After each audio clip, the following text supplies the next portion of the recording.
আসসালামু আলাইকুম ওয়া রাহমাতুল্লাহি ওয়া বারাকাতুহু। আমার ভিডিওগুলো দেখতে থাকুন, দেখতে দেখতে ভালো লাগা ভালোবাসা হয়ে যাবে ইনশাআল্লাহ। যারা স্টুডেন্ট ভিসায় বিদেশে প্রবাসে যেতে ইচ্ছুক তাদের জন্য সুখবর। বিদেশি শিক্ষার্থীদের জন্য ই ভিসা চালু করলো যুক্তরাজ্য। যারা স্টুডেন্ট ভিসায় যুক্তরাজ্য যেতে ইচ্ছুক তারা বাংলাদেশ প্রতিদিন পত্রিকা দেখে অ্যাপ্লাই করার সুযোগ পাবেন। আসুন বিস্তারিত দেখি।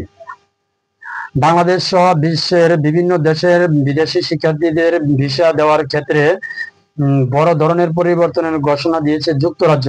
ভিসার জন্য কাগজের নথিপত্রের পরিবর্তে ই ভিসা ব্যবস্থা চালু করেছে দেশটি। ফলে গত 15 জুলাই থেকে যারা বাংলাদেশ থেকে যুক্তরাজ্য ভিসা তারা পাসপোর্টে আর ভিসা বা বিনিয়োগ পাবেন না।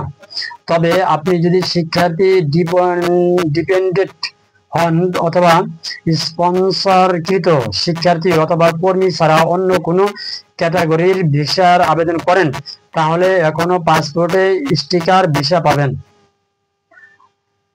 দেশটির সরকার বলেছে ভিসা স্টিকারের পরিবর্তে চালু হওয়া ই ভিসা সম্পূর্ণভাবে ডিজিটাল প্ল্যাটফর্মে সংরক্ষিত থাকবে। এই পদক্ষেপের অংশ হিসেবে যুক্তরাজ্য ইতিমধ্যে বায়োমেট্রিক রেসিডেন্স পারমিট বিআরপি বাতিল করে দিয়েছে এবং এর পরিবর্তে ই ভিসা চালু করেছে যুক্তরাজ্য। এইভাবে আগামীতে বায়োমেট্রিক রেসিডেন্স কার্ড, বিআরসি ও পাসপোর্টে সিল বা স্টিকার ভিসা সবকিছুই ধাপে ধাপে ই ভিসার মাধ্যমে প্রতিস্থাপিত হবে। কি পরিবর্তন হচ্ছে?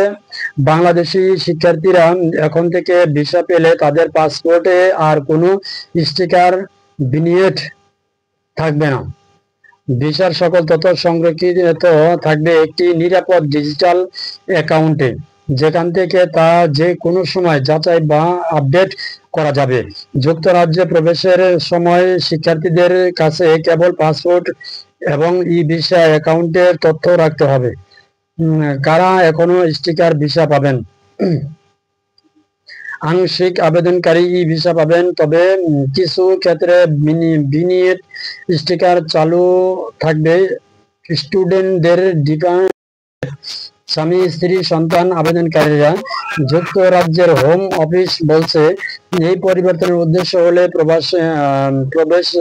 প্রবেশাধিকার সহজ ও নিরাপদ করা এবং ডিজিটালাইজেশন প্রক্রিয়াকে আরো এক ধাপ এগিয়ে নেওয়া হবে। ই ভিসার মাধ্যমে যে কোনো সময় যে কোনো স্থান থেকে ই ভিসা যাচাই বা তথ্য উপাত্ত হালনাগাদ করা সম্ভব হবে। বিস্তারিত বাংলাদেশ প্রতিদিন পত্রিকা দেখে নেবেন। যারা দেখছেন ভিডিওটা সর্বোচ্চ শেয়ার করে দিবেন, যাতে করে এই বিষয়ে যারা অবগত নয় তারা যারা চালু ভিসার জন্য আবেদন করবেন, যারা অবগত তাদের মধ্যে যারা অবগত নয় তাদের কাছে পৌঁছে যেতে পারে। ধন্যবাদ সবাইকে। আসসালামু আলাইকুম ওয়া রাহমাতুল্লাহি ওয়া বারাকাতুহু।